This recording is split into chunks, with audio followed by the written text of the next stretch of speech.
Welcome to another empowering episode of Strive 365, your go-to source for conquering life's challenges and thriving no matter the odds. Whether you're seeking mental, physical, emotional, or spiritual growth, we're here to help guide you toward a better life. I'm your host, Justen Arnold, coming to you from the amazing Roc Vox studio.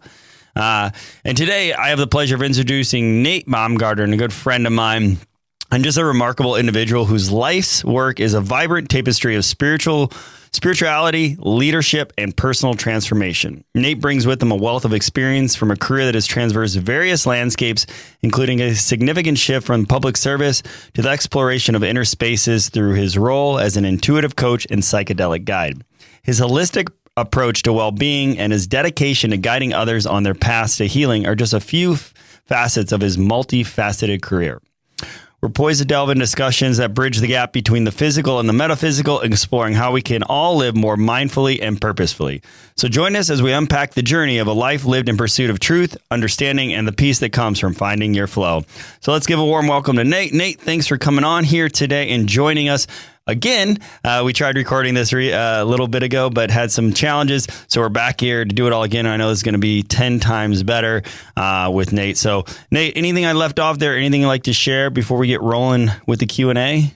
Yeah, in addition to breathwork, or in addition to psychedelics, breathwork is a huge component of the work that I do. And I'm very grateful to be here in this space, sharing this with you as a part of my own mission and my own dharma, to have this opportunity to connect with you and to share with your audience about the power that we all hold when we give ourselves the space to tap into our inner awareness. So great to be here, Justin.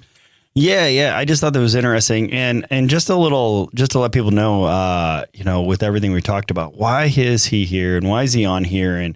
And for me, it's just because of all the recent research that's come out, which you might dive into and bring up throughout the podcast on psychedelics, and particularly like things like psilocybin and other things. And it's getting away from necessarily a stigma of it too, and just learning. Now, I do want to emphasize that while these studies and things on it are promising, just approach like anything with caution and be curious, and always have somebody like a person like Nate who knows what he's doing, or other professional supervision. So I just want to put that out there as well.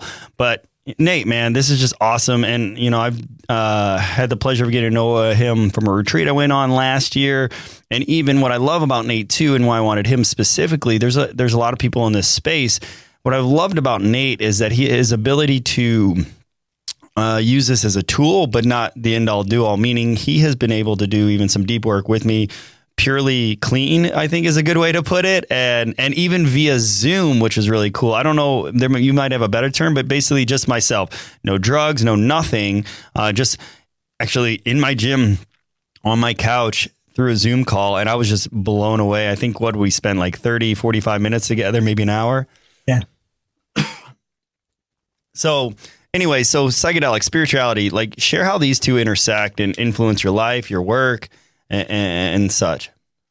Yeah. So I first began, quote unquote, I'll use this word intentionally, using psychedelics when I was in high school. And it was in a very, I'll say less than sacred way, to be gentle with myself. In that, I saw a glimpse of the power that psychedelics hold, and how they can tap us into greater presence, greater awareness, and also the dissolving of the structures that exist within our psyche, namely our ego. And that can be a very scary and a very fracturing place to be in, which is why the deep inner work first, building a foundation of creating safety in our nervous system, in the foundation of our being, is so crucial before we go into working with psychedelics and doing the healing that psychedelics can facilitate.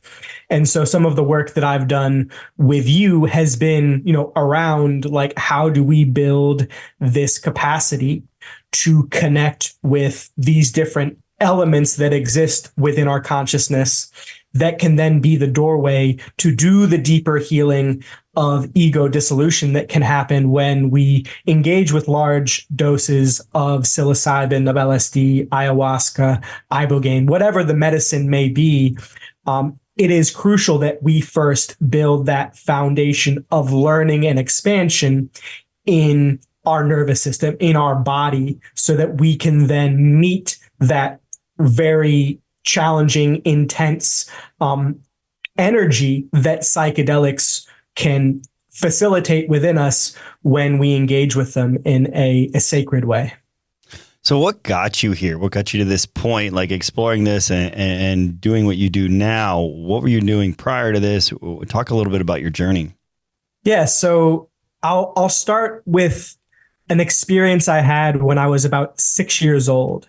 And so my grandmother was an energy worker. So she did energy work, she did One Brain, all of these different modalities that allow us to work with the energy flow in our body and how that translates into manifesting the life that we want in reality.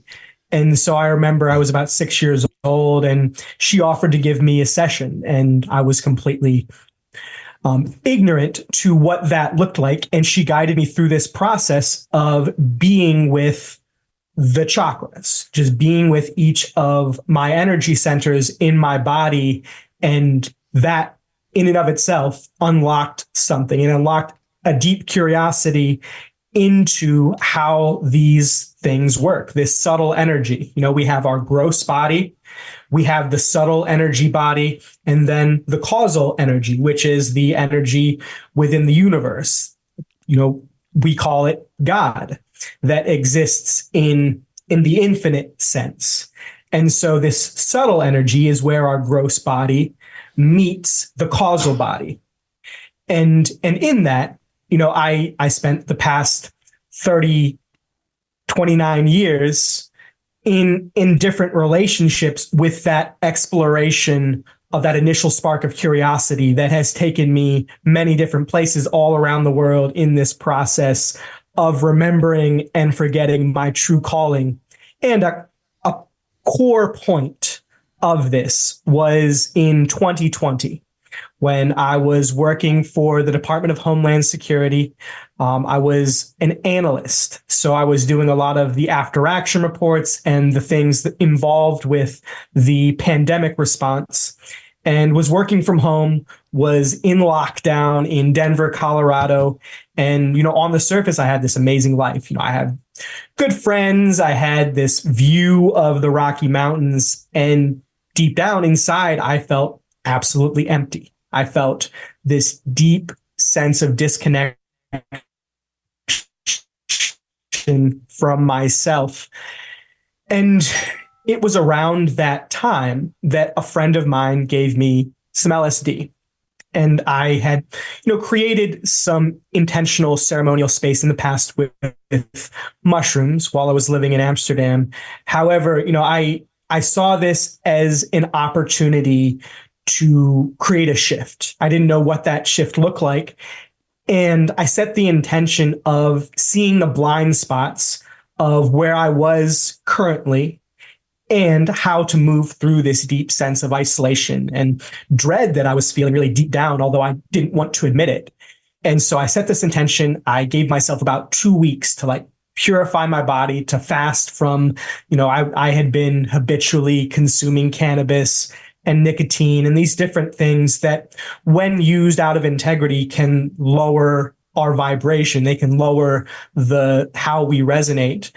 And so I fasted from those things. I gave myself the space to really get clear on what it was that I wanted, and to see these blind spots in my life that were causing what I was feeling. And so I get closer to the day of the ceremony that I created for myself. And I noticed myself giving myself an excuse, any excuse, to get out of this. You know, like I'm not feeling good. My energy levels are feeling low. Maybe I should just push it off. And, you know, I reached this point where it was the morning of the ceremony and I'm sitting there with the medicine in my hand, and I realized I had a choice. I could continue living the way I had been in this disconnection from what it was that I was feeling, or I could take that leap. And that leap was really a leap into the unknown. And so I, put the LSD under my tongue. I put my face mask on. I lay down on my bed with East Forest Music for Mushrooms album, which, if you haven't heard of it, it's a 5-hour album that is specifically designed for psychedelic experiences.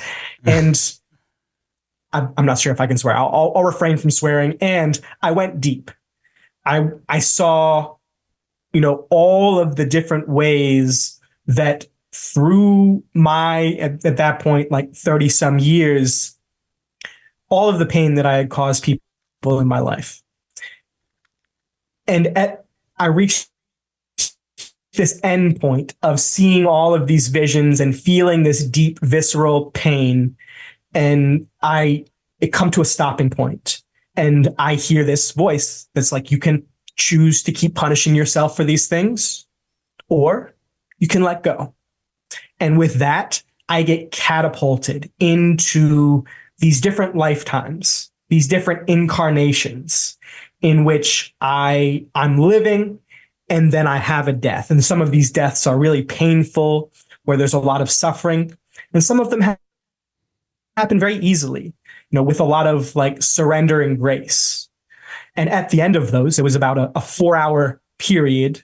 I pull myself out of it. I take my face mask off, and I go to the bathroom and look at myself in the mirror, and I see myself as this 80-year-old man, having lived the trajectory that I was on, this trajectory that was fundamentally out of alignment with my true calling, with what my soul was calling me towards. And in that, I went out of my apartment. I went down to this park right nearby where I was living, and I sit by the stream and I just reflect on like, well, if the trajectory I'm on is wrong, then what? What do I have the opportunity to choose? Where is the opportunity in this? And through divine inspiration that I know now, I heard these voices telling me, like, what to do. Become a coach, become a healer, become a guide, support people in learning what it looks like to use these medicines in a sacred way, and to learn who they are in truth. And so that, sparked me onto the past 4 years of exploration into these deep somatic trauma healing practices, in doing my own work with psychedelics, in microdosing, doing macrodoses of psychedelics, and learning what it looks like from start to finish to support people in learning to work with the medicines, to work with themselves, to be in integrity, and to use them as tools to create the lives that they want. You said a lot there, but I think it was fantastic. And I love his experience and his journey, and everyone is unique. And he touched on some things, and I think it's only appropriate to share, well, that's his experience. And I think everybody, we can go off data, we can go off research, and it's good to know that there is some. But also, again, under professional supervision, these things can really be great. For example, a couple studies I'll point out, Johns Hopkins published something in 2020 about how they were able to use psilocybin, for example, to treat major depression. NYU had one that came out years earlier in 2016, significantly using psychedelics, significantly reduce anxiety, depression in cancer patients. I just think that's incredible. And then also Imperial College in London in 2018, you talked a little bit about this as well, and how things like psilocybin and other psychedelics may promote neuroplasticity. So that's basically just crucial to learning, memory, especially in today's society. And then I'll point out one more. 2015, there was a study published in Neuropsychopharmacology. Woo! And that was just on, and you talked on this too, not necessarily addiction, but in a way, but treating addiction, things like even just smoking, how it's had that. And this one isn't an addictive. And that's what I want people to like. That's why I wanted to bring this up to get away from the stigma. And also, I didn't put this one in here, but I remember reading about it. And I think this is important too. Veterans and people with PTSD and severe trauma like myself, there's been some major like child sexual abuse to really overcome through that. And even like to get completely rid of PTSD. There's doing some studies right now in the early stages on military veterans with PTSD. I think in like somewhere, I think North or South Carolina. Anyways, I just think it's incredible. And I wanted to bring some of that up because like I said, we're here today to talk about this, to educate. We're not saying go do this, but this could potentially be a tool more useful than a lot of things out there. And it's been shunned away for so long. Well, maybe we should get into that. I mean, I don't know if you know this, but why do you think it's been like illegal for so long and looked at it as a drug, and then people, they push back on like the hippie movement and there's like as if this is a problem, but this, from what I'm reading, that there's more benefit to this than most things on the market, as long as it's done, properly, so Sure. Do you have anything to say about that? Yeah, it harkens back to the Nixon era, like when the war on drugs started. And so there was the hippie movement, the Black Panther movement, and these different social movements that were springing up predominantly in resistance to the Vietnam War. And while, the Nixon regime, like they couldn't make it illegal to be a hippie or to be a Black Panther, what they could do was to criminalize the substances that these groups were using. And there are some theories that, in fact, the CIA brought LSD into the hippie movement to destabilize it and inadvertently, created a social shift. Not necessarily, because there was the MK Ultra experiments where they were using LSD to see how it worked in terms of mind control and as like a truth serum. And, that making those things illegal while at the same time supplanting them into their culture allowed them to crack down and to put these people in prison when they were using these substances. And so that LSD and several other DMT, dimethyltryptamine, which is the active compound in ayahuasca, and NN-DMT, which is from the Mimosa hostilis, I believe, that are known as the God molecule, DMT, it creates deep transcendental experiences. These being Schedule I drugs make them a felony, and with Schedule I substances, these are substances that have no proven therapeutic value, quote unquote. And with that, we have hundreds of thousands of people who have been put in prison and have had their lives taken away from them for keeping these substances, and for producing them, for manufacturing them. And so we're even like right now, we're still seeing the ramifications of that as we move into really re-envisioning what therapeutic use looks like in the context of working with PTSD, of working with people, like you mentioned, who have end-of-life anxiety, cancer patients. Yeah. And I think it's really beautiful, like that we're starting to see this shift. And I also acknowledge that it gets to happen with a lot more intentionality that occurred in the 1960s as well.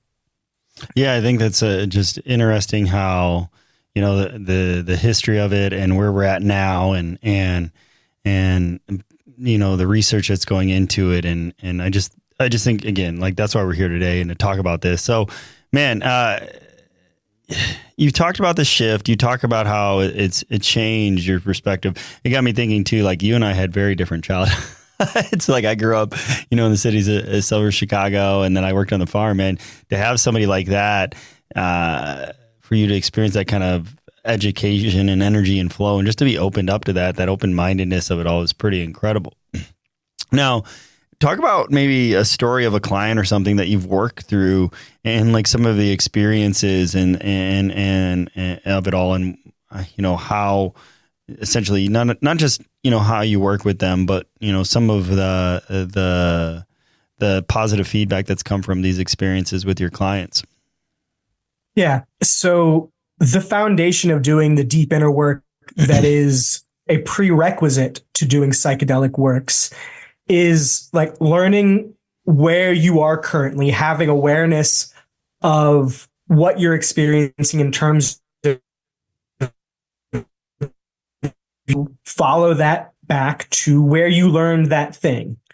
And so this is at its core ancestral work, in that it's learning where we learned these limiting patterns and learning practices and tools on how to work with them, on how to work through them. And there is the big T trauma word that refers to like the physical abuse, the mental abuse, the sexual abuse that different people experience that can create symptoms of post-traumatic stress disorder. However, there are also the things that, people don't really consider trauma. They don't label as trauma, but are even still have the capacity to create limiting beliefs in limited sensations and sensations of contraction that can lead to us lacking self-esteem or not having received the love that we needed or the protection that we needed in a crucial point. And all it takes is that one moment of reaching out for support or help and not receiving it at a very young age that can create a pattern that we then reinforce through what it is that we continue to choose unconsciously that leads to it can be an addiction to cortisol and to these different hormones that are unconscious, but are creating a pattern that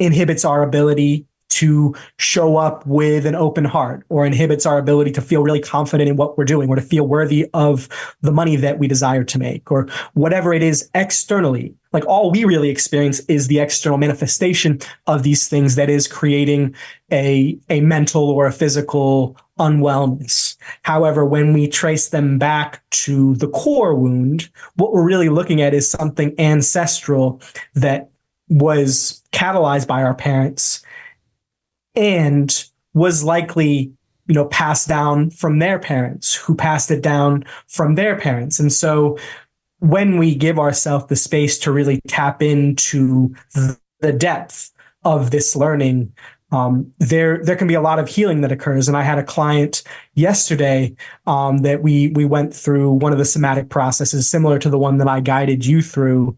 And we were able to connect with one of her relatives who had there was an aspect of abuse within that, and we were able to, with the support of another relative who she felt connected with, move through that experience and rewrite it in her nervous system, so that rather than feeling the fear, and there was even like the sensation of this is pure evil, we were able to create safety and protection within her and her body so that she could then face that thing.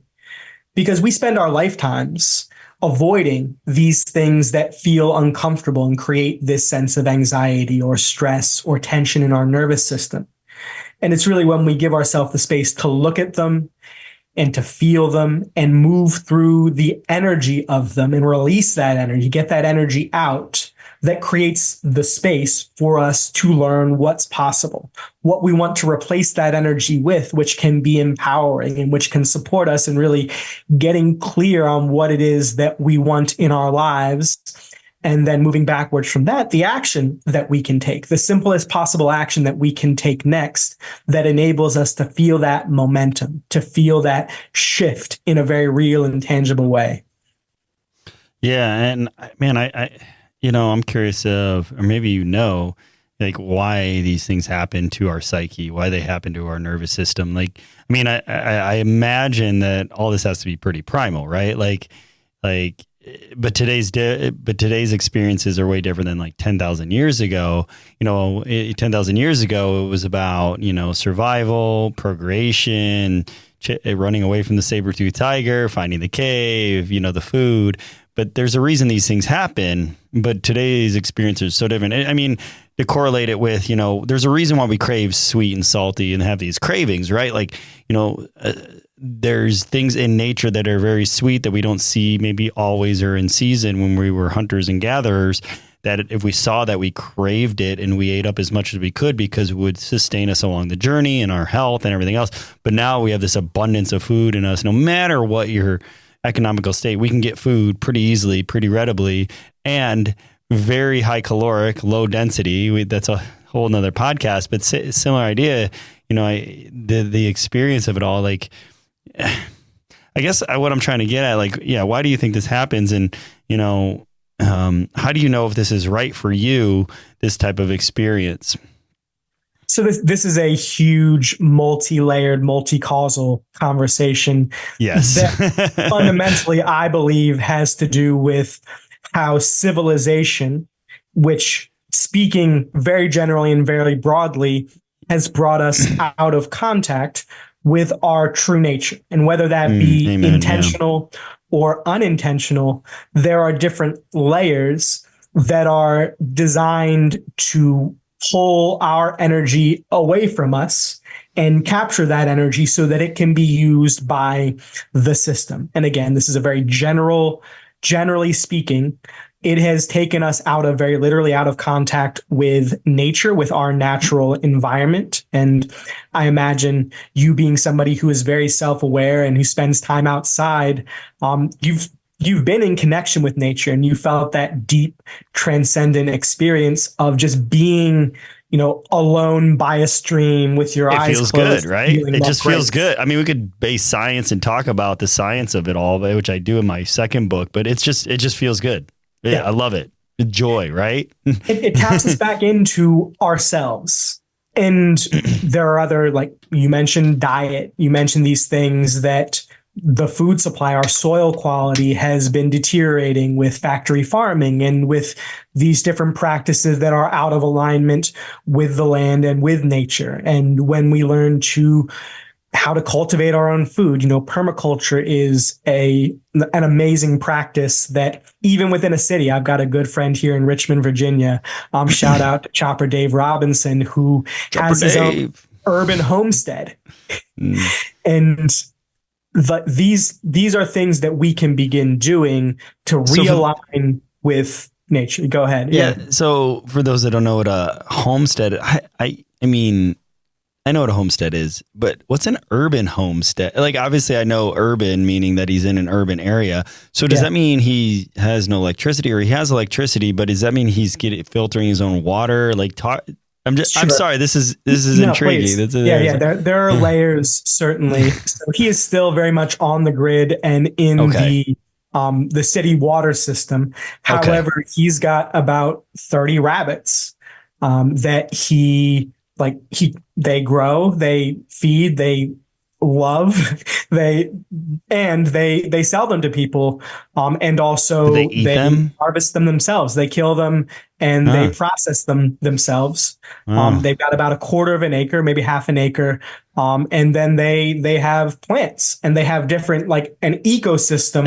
on this quarter of an acre that has like different aspects of garden.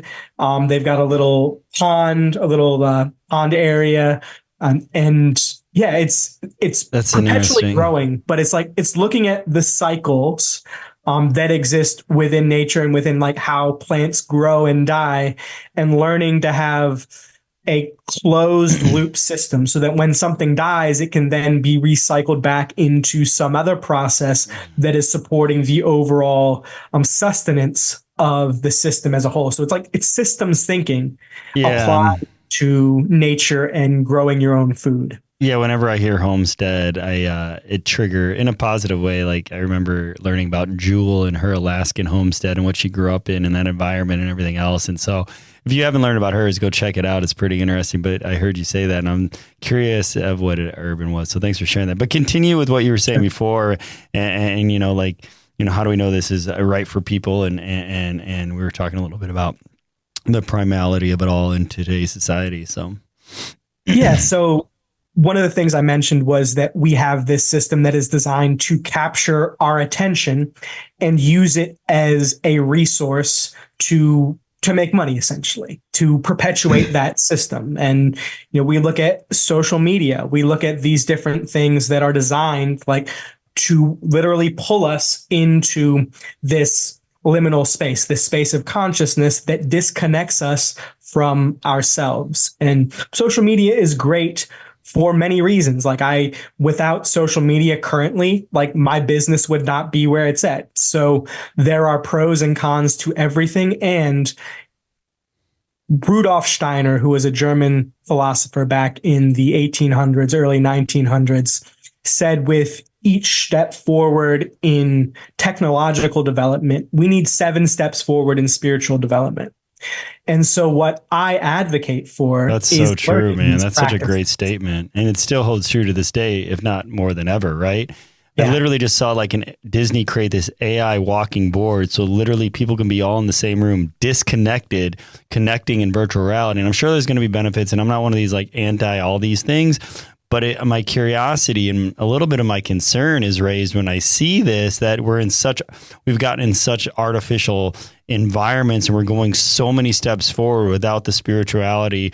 And we're so becoming disconnected and controlled and like not having our own.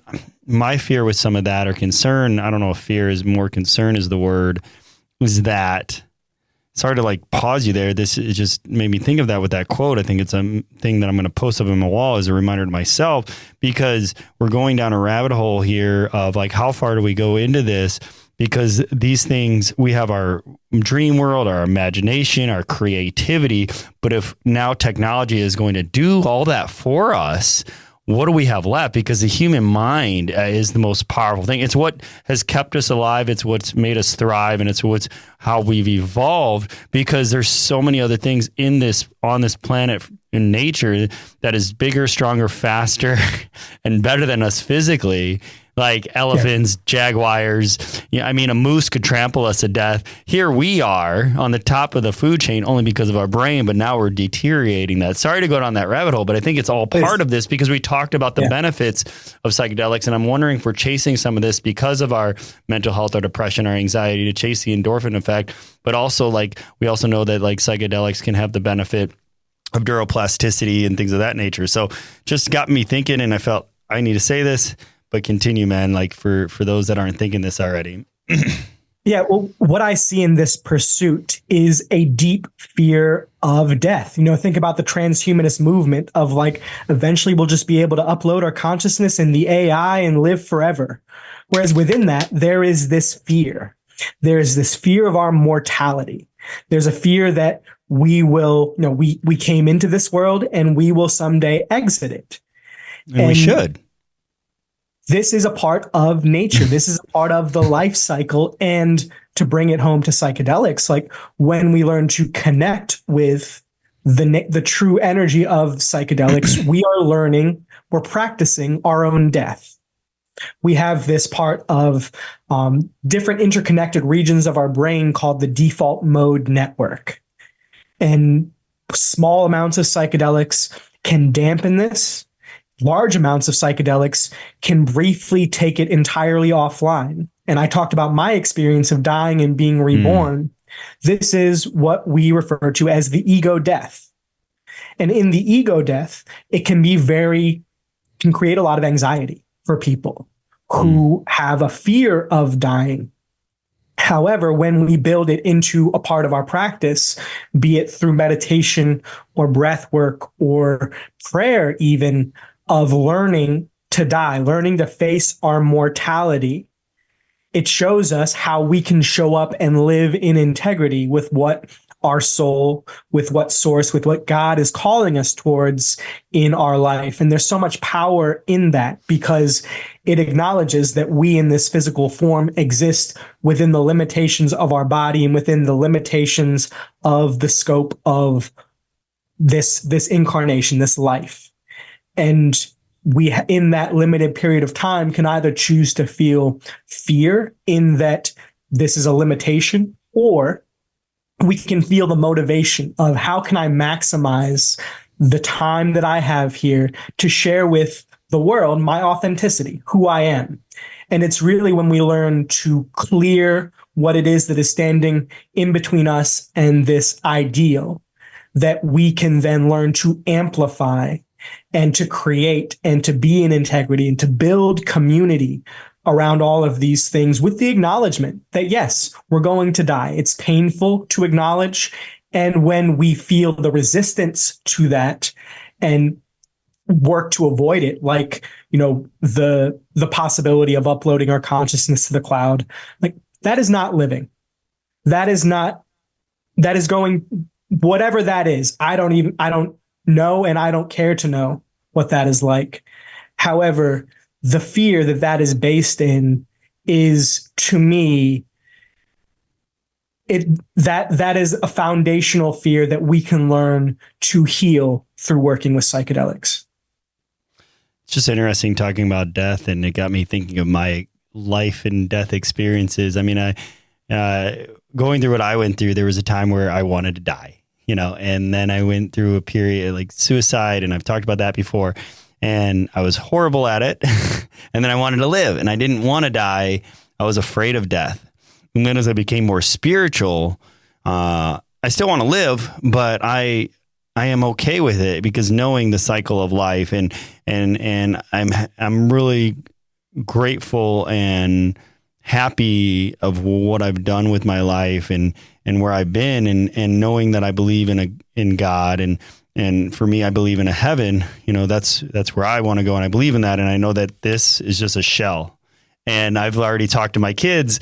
When I go, I want all this to continue the growth of the world. I want a tree to grow out of what's left of me, and donate what I can to science for the good of it. Because as we've talked a little bit about the benefits of science, I wanted to go to some good research, not, so I've talked about, like, I want this to be utilized well past, because it's just a thing. I don't want to be in a box, taking up land and space. And my oldest daughter, who's actually in the other room today with me, and I've told, she's the one that wants the tree in her front yard. So in a little bench, they've already talked. So we have, like, not that my kids want to go and they're excited and they can't wait for the tree or anything, but just that we have healthy conversations about it in our house.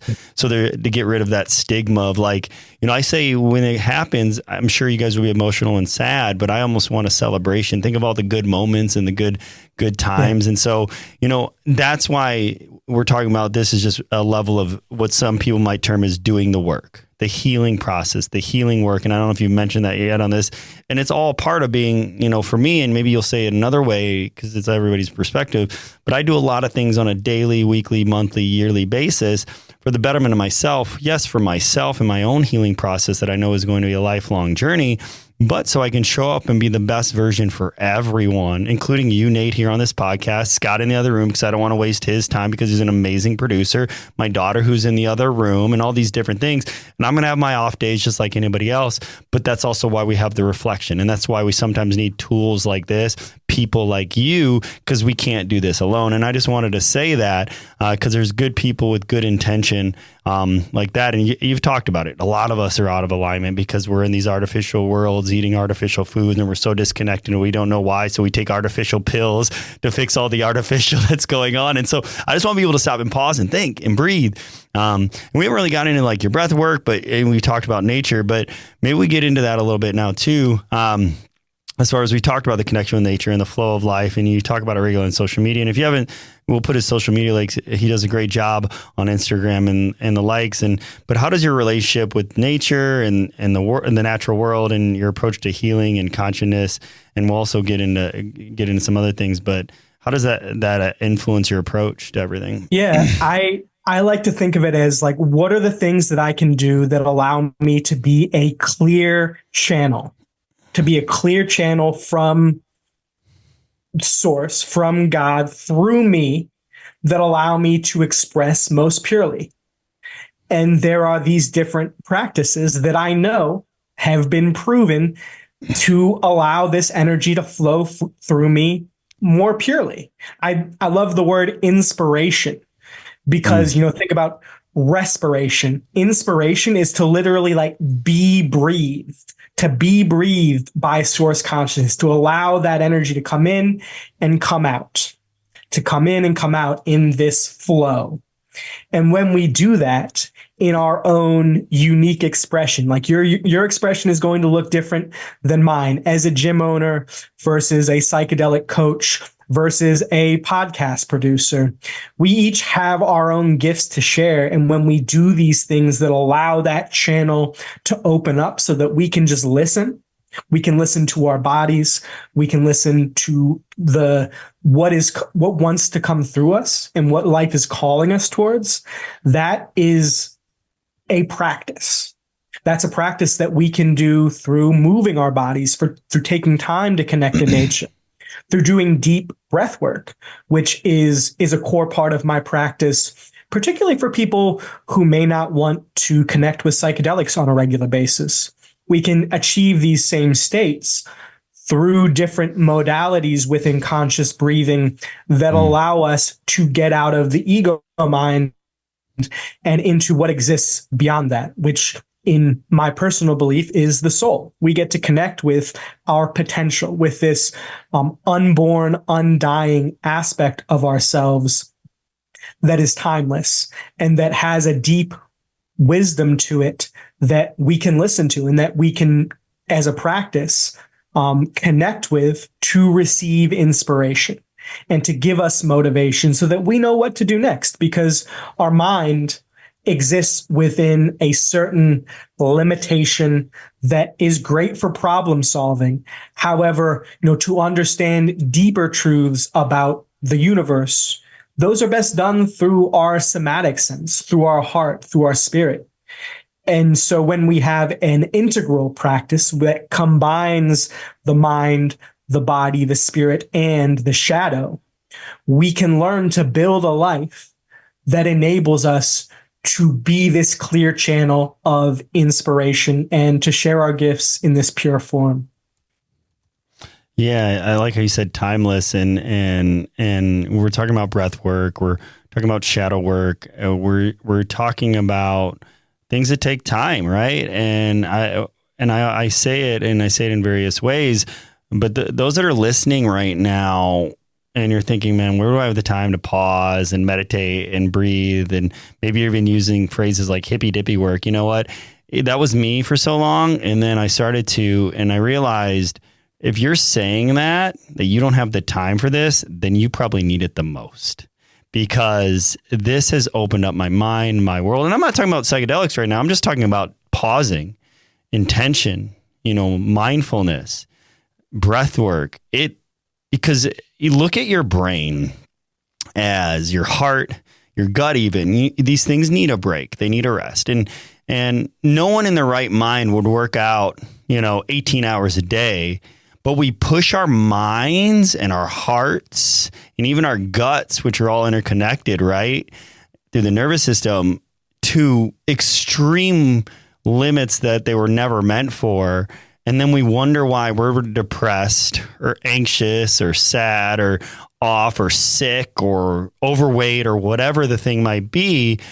And there are enough research, again, I could say this too, but just my own personal experience, and I'm sure a number of people, both of us have worked for or worked with in our scope of practice, is when we've taught people how to slow down and just breathe and meditate and pause, how much better, for one, and actually how much more productive in a shorter period of time myself and those have been. So I want you to at least, what's taking some time to do this? And if you're saying you don't have the time, then you need to make the time, because you probably need it the most. So I just wanted to add that to everything. And you talked about shadow work, and so that might be a new phrase. So briefly explain what that is, and then we'll continue this. We got probably about like 10, 15 more minutes or so. Cool. So the term shadow work really comes from the psychotherapist Carl Jung, who believed that there were this unconscious aspect of ourself that was driving our behavior.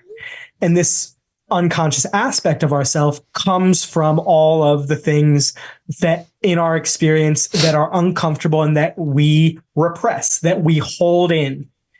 And like I was talking about around the trauma conversation, where we have big T trauma and little t trauma, like we can begin to look at these different facets of ourself, particularly the ones that are most uncomfortable, the ones that there's the most fear and shame and guilt around, to begin bringing them to the light, to begin airing them out. And that may look like having difficult conversations. That may look like allowing ourselves to create the safety in our body to express these deep emotions, this deep visceral anger, or to cry, or to tremor, or whatever our body needs to do to let go of this energy, that we can then, move through and amplify what exists beyond that.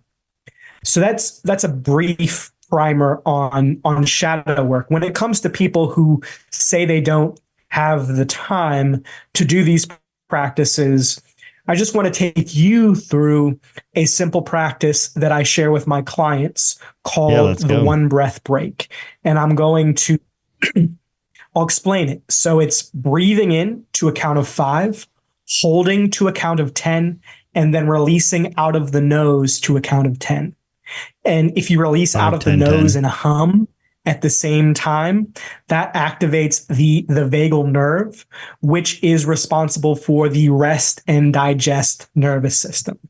So we're going to take a breath in the nose for 5. Do this with us, people, if you're listening. Yeah, okay, you can everybody listening can do this with us. So taking a moment, breathing in the nose for 5, 4, 3, 2, 1, holding for 10, 9, 8, 7, 6, 5, 4, 3, 2, 1, and then releasing out of the nose with a hum all the way to the bottom. 3, 2, 1, and then coming back just with a subtle nasal breath in and out the nose. And just noticing the state shift. That took less than a minute. Noticing how much more present you are.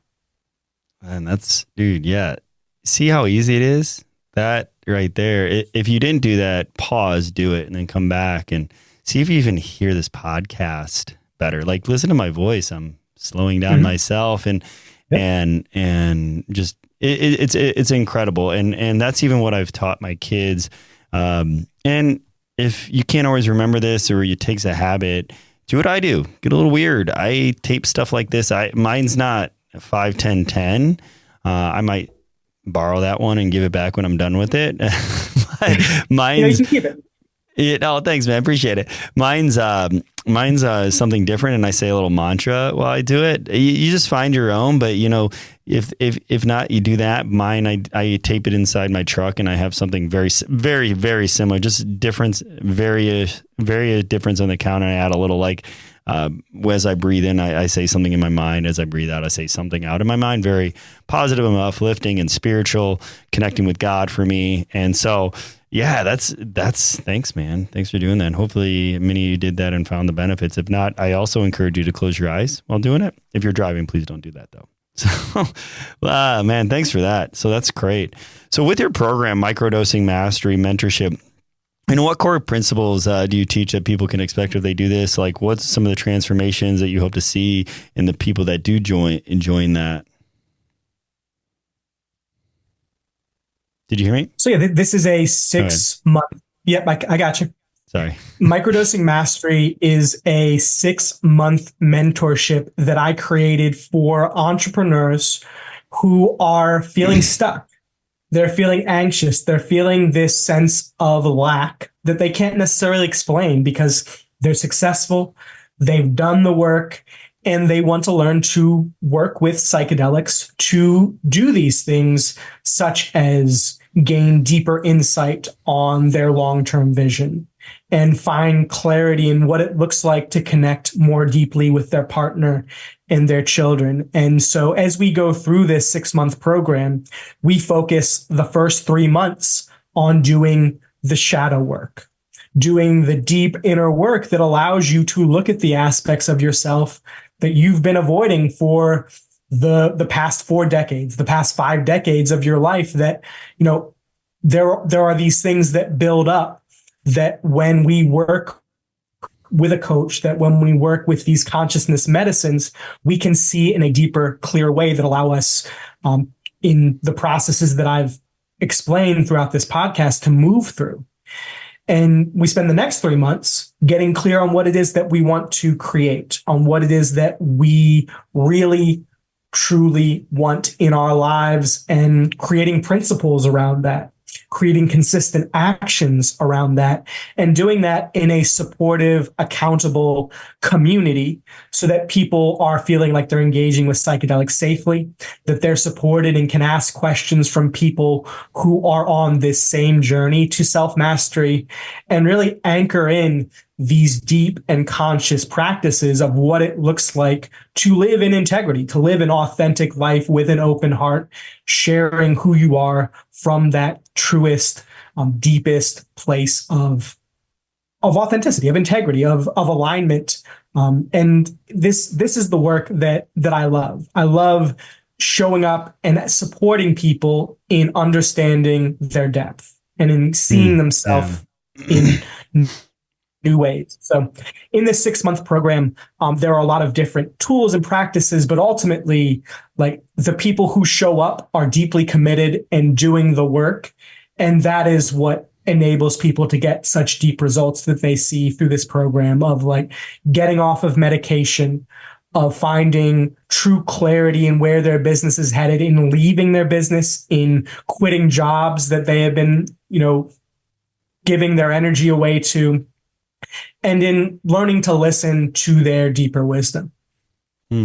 So that's great, man. So check it out. We'll obviously provide stuff below in the podcast notes. But you talk about the importance of spiritual like having a spiritual practice and creating art. And I want to talk a little bit about that, because I look at art as what may not everybody looks as art. And, you know, how do these elements contribute to your work as a coach and a guide, and how do they enhance your personal growth?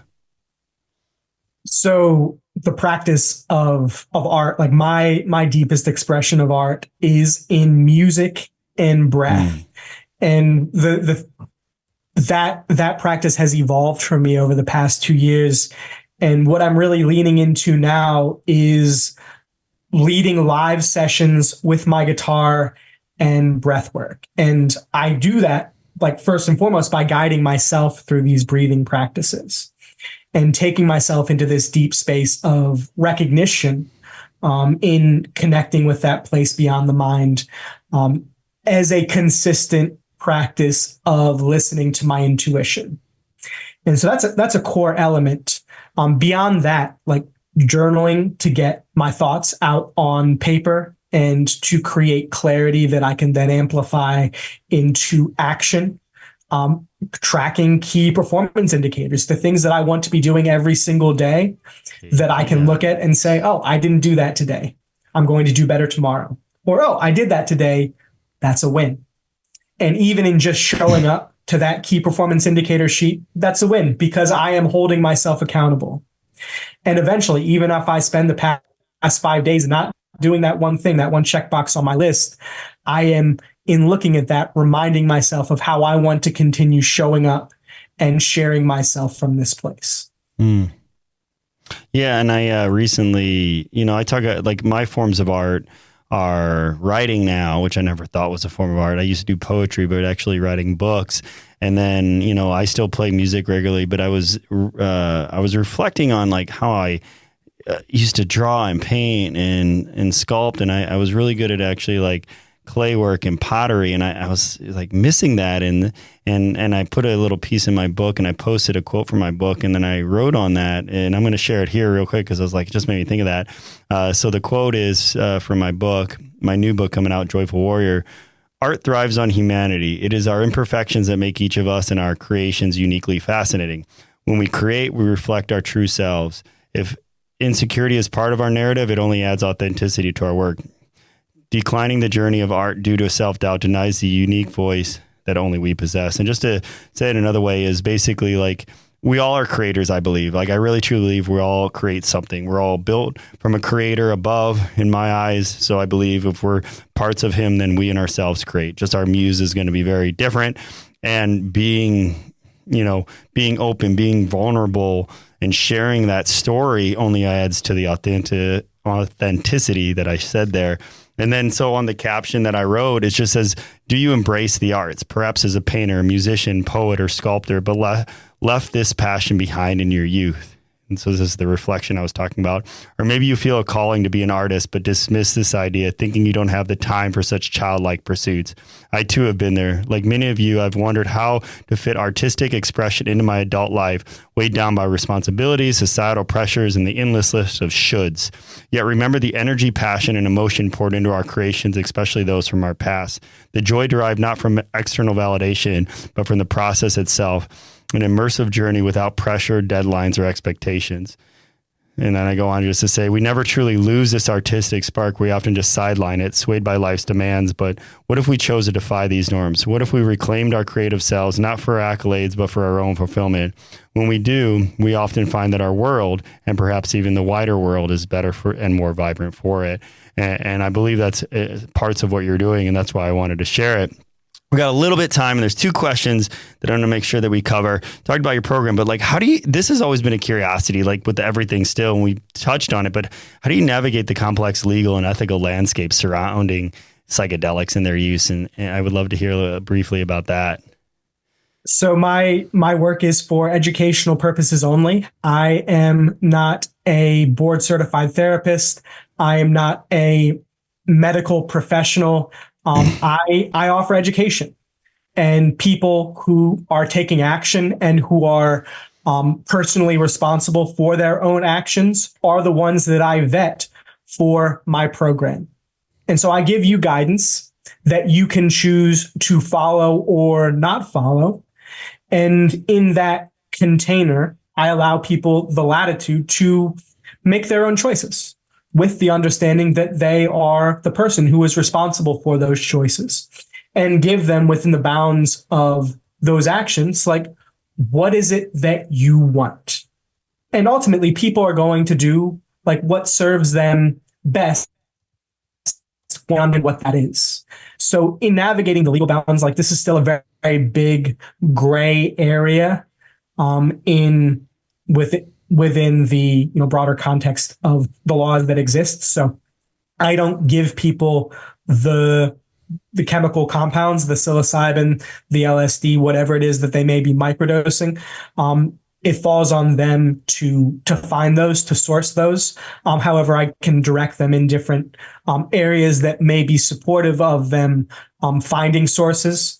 And so, all I do is give people the supportive space to build the foundation of intention and clarity, and then to integrate their experiences and give them education on what these protocols look like and how they can build a practice of engaging with them in a sacred and intentional way.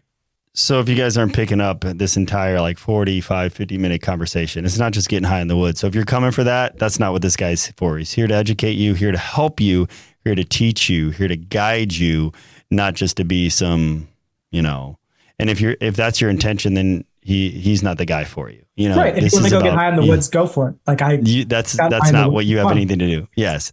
So, I'm sure some of our listeners are curious about integrating those that have been listening and it piques some curiosity, integrating psychedelics maybe, or even just the spiritual practices that we talked about, maybe experience like I had with you without the psychedelics.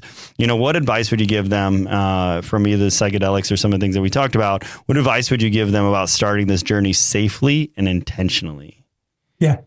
learn to listen to your intuition, which I have a very simple practice that I teach in my program that is taken from Shaman Durek's book, Spirit Hacking, that is a practice of learning to listen to your intuition. And so if you have a decision that is weighing on you, or it may be a big or small decision, whatever it may be, you can take a second, take a breath, much like we did previously, and drop in and ask your body,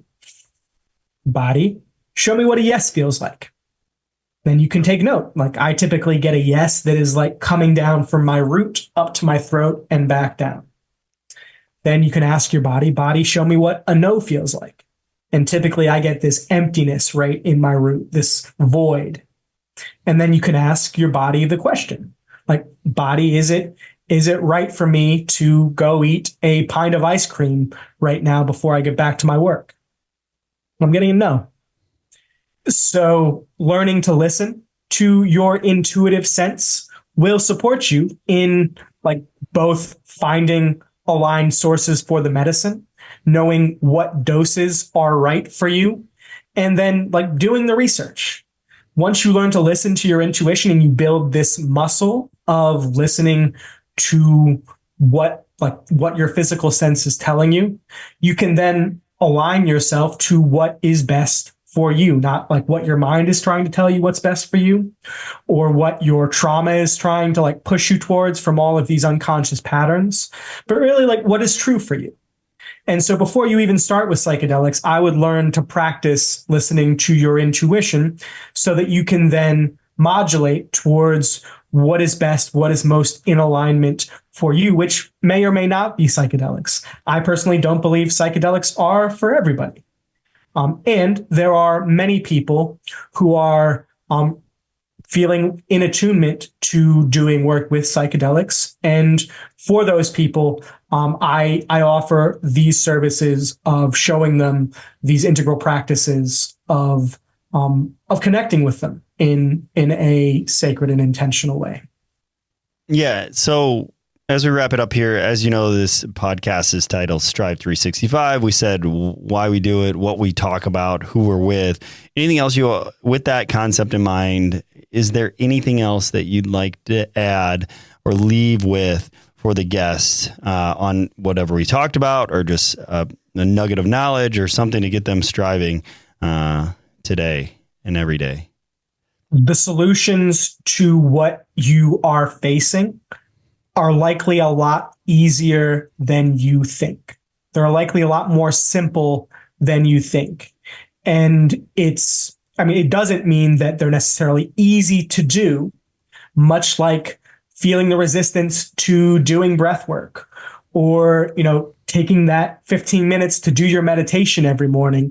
However, when we learn to build the consistency in our lives around these things that are simple, but not necessarily easy, like that opens us up to so much.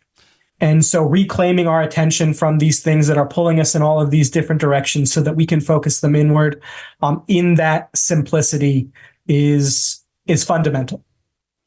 Yeah. And I would echo that. I mean, it may not be easy, but it's simple in all our healing. I mean, it's like he said, it's not easy to maybe dedicate 5, 10, 15 minutes of meditation, but it's simple to do. We're not asking you to climb Mount Everest 5 times in a row. I mean, it's just like food.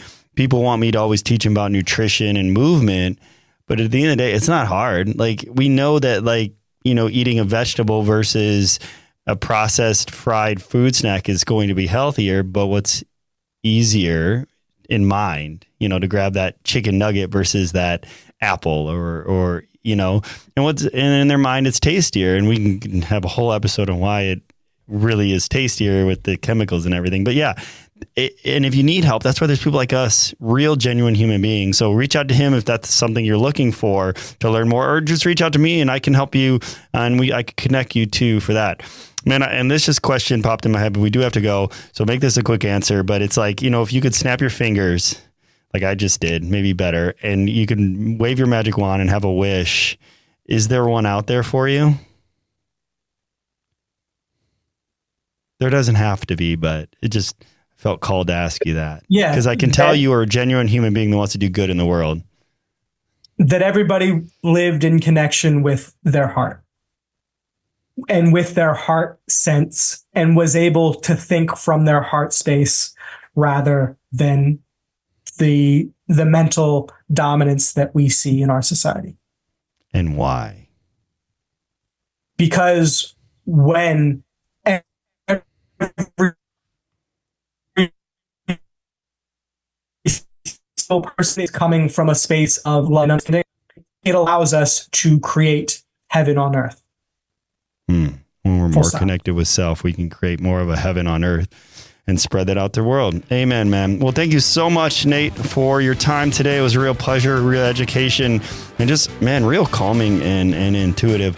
And so, again, we'll put a lot of this in the show notes below, but thank you for all your listeners and watchers that have been following us. We are growing by leaps and bounds. We appreciate everybody that's been tuning into the Strive 365 podcast and continue this message. And a simple thing to help the world is just like, share, subscribe to this podcast. So thank you for tuning to another episode of Strive 365. Take care.